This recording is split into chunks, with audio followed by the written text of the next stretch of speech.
Hi, today we are going to talk about the problems in Russia and Ukraine. Um, my team is conformed by David Salvador Cavazos Valdez, Nayeli Mariana Sánchez Ensaldúa, myself, Fernando Andrés Rivas Montemayor, Josué Varela Cruz, Sebastián Zamora Beléndez, Alejandro Guadalupe Lozano Treviño, and Ana Gabriela Meléndez Ramírez.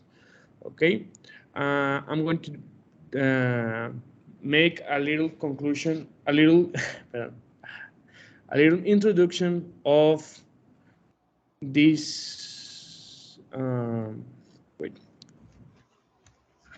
of this presentation. Okay, in Russia and Ukraine have experienced significant historical events that continue to influence the relationship between them.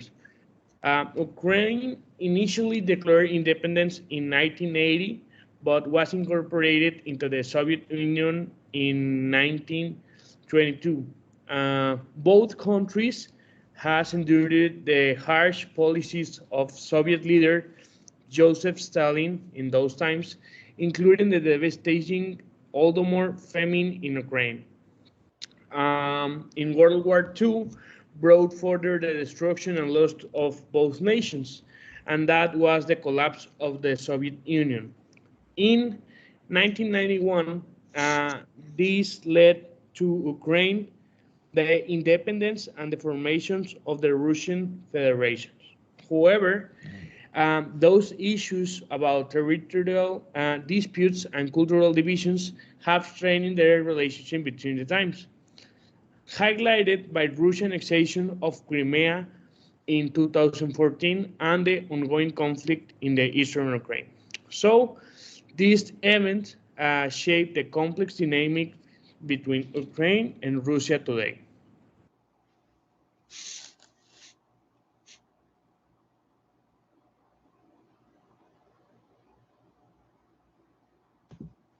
Thank you, Fernando. Well, and we have the history and the conflict between Russia and Ukraine is one of the most relevant issues of the today and has been in the eye of the storm since the crisis broke out in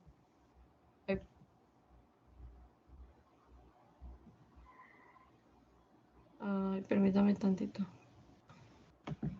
In 1991 and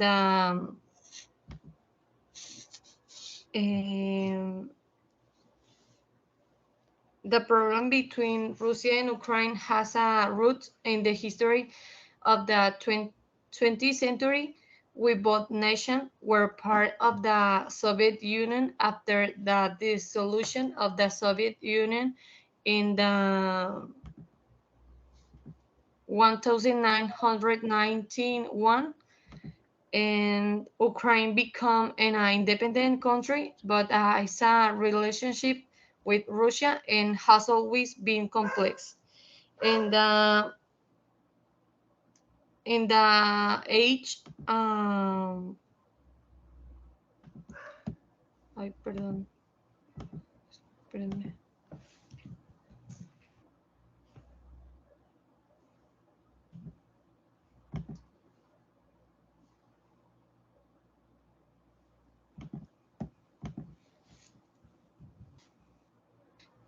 2014,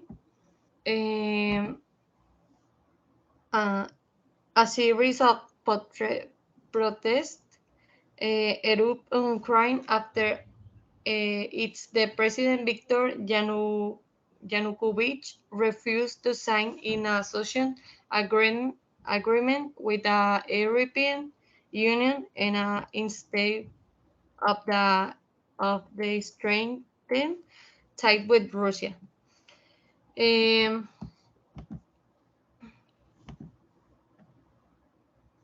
Sorry. Later in the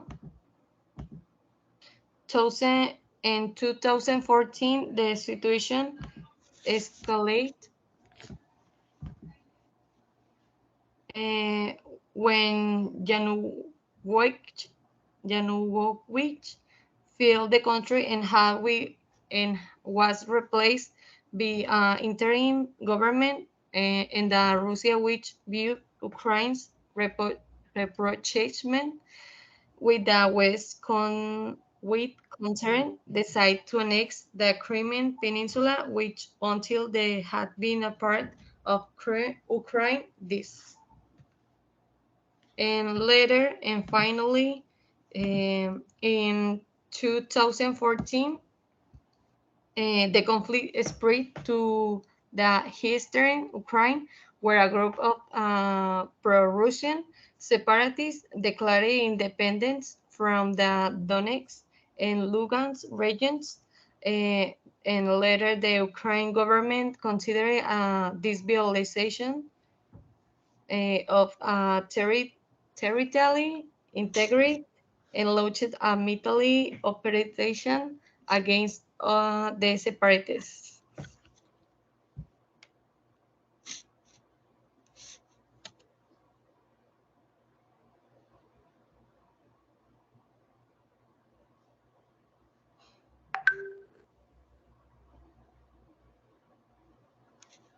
So, development of the problem. And days before the invasion, Vladimir Putin, who is the president of Russia, had reconciled the separatist territory in Ukraine, Donetsk, and Luhansk as Russian territory, and which had been controlled by pro-Russian rebel signs 2014, and had announced the sending of soldiers to Donbass during the population panic.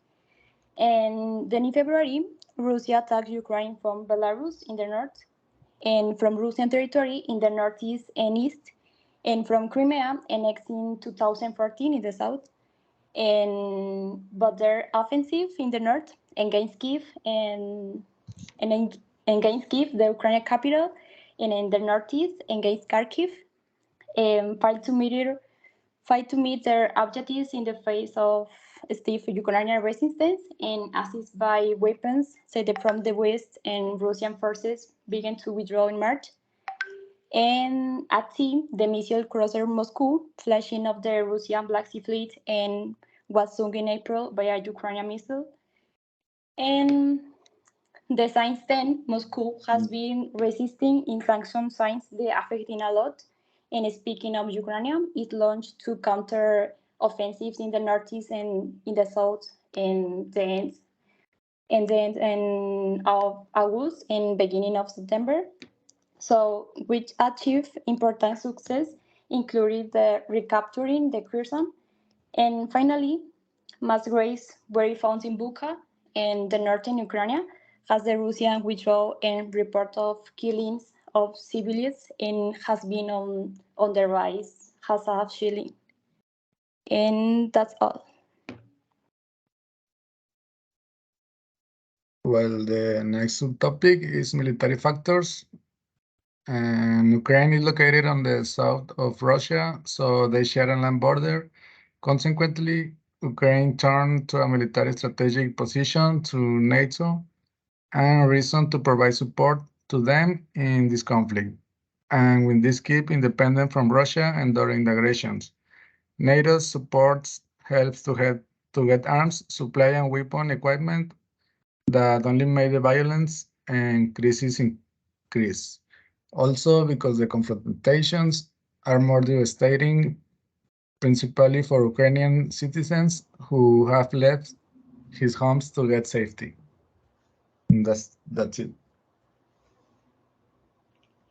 Well, now we're going to pass to the economic impact. And on the day the invasion began, financial markets around the world fell sharply, and the price of oil, natural gas, metal, and food commodities surged. And some of the general aspects that this war had changed are first the higher commodity prices intensify the threat of long-lasting high inflation, which increase the risk of stagflation and social unrest. And certain sectors such as automotive, transport, or chemicals are more likely to suffer. Another important aspect is that the global prices of the oil, gas, and carbon have been increasing since the beginning of 2021, but they increased more after Russia's invasion of Ukraine, and it caused inflation in high levels. And this war also has affected not only but countries that are involved, but also the entire world on the side of Ukraine, and the Ukrainian economy adapted to the war. And also new sectors of the economy emerged that focus on supporting the Ukrainian armed forces, and the banking system has been robust and has seen function without limitations through the war, despite, for example, massive ground and air campaigns.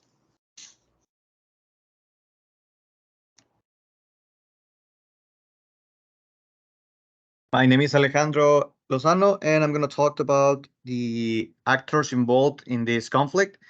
The principal two is in Spanish, OTAN, which stands for the NATO, which means the North Atlantic Treaty Organization. This organization is the intergovernmental body most interested in the solution of this conflict. It is because of the fact that Ukraine used to try to get in this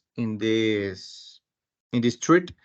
So that's why it's trying to avoid the conflicts with Russia. It also provides its support with more than 30 countries involved, and among them it's the United States, which it is like the principal country, like the major lead, the the yeah, it's like the most powerful, so it stands like in benefits most of United States than the other countries.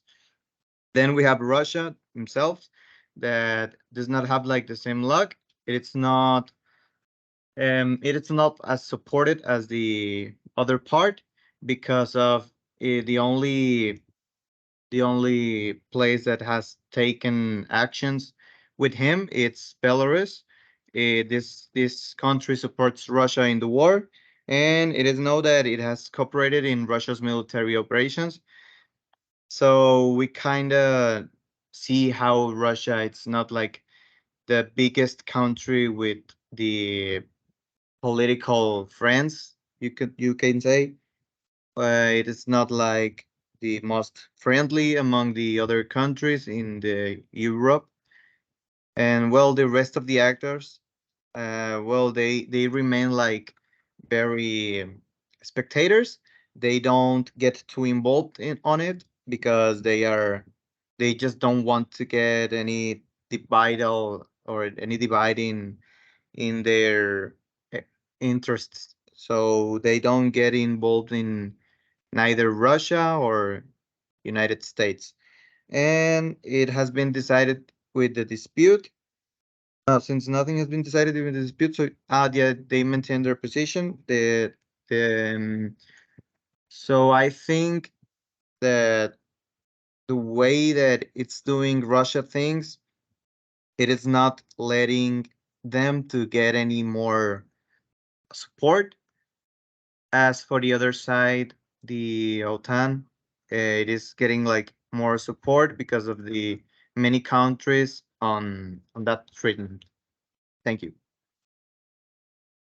Well, my name is David, and I will tell you about the conclusion of this presentation. The Russia-Ukraine problem is not limited to Ukraine territory alone, but has significant geopolitical implications. Russia has been accused of interfering in other countries' elections and trying to destabilize country in former sphere of influence. At the same time, Ukraine has sought closer ties with Europe and NATO, which has been seen by Russia as a threat to this national security. A strategy that can be applied to prevent violence and devastation is preventive disarmament, an agreement between the parties to ban certain kinds of weapon of armament through dialogue and diplomacy. Another strategy could be military intervention. Although this is an extreme option and would likely worsen the situation, while a military intervention could be effective in the short term to stop the violence. It may also exacerbate tension and cause further human suffering. And it will be all by the team. Thank you, teacher.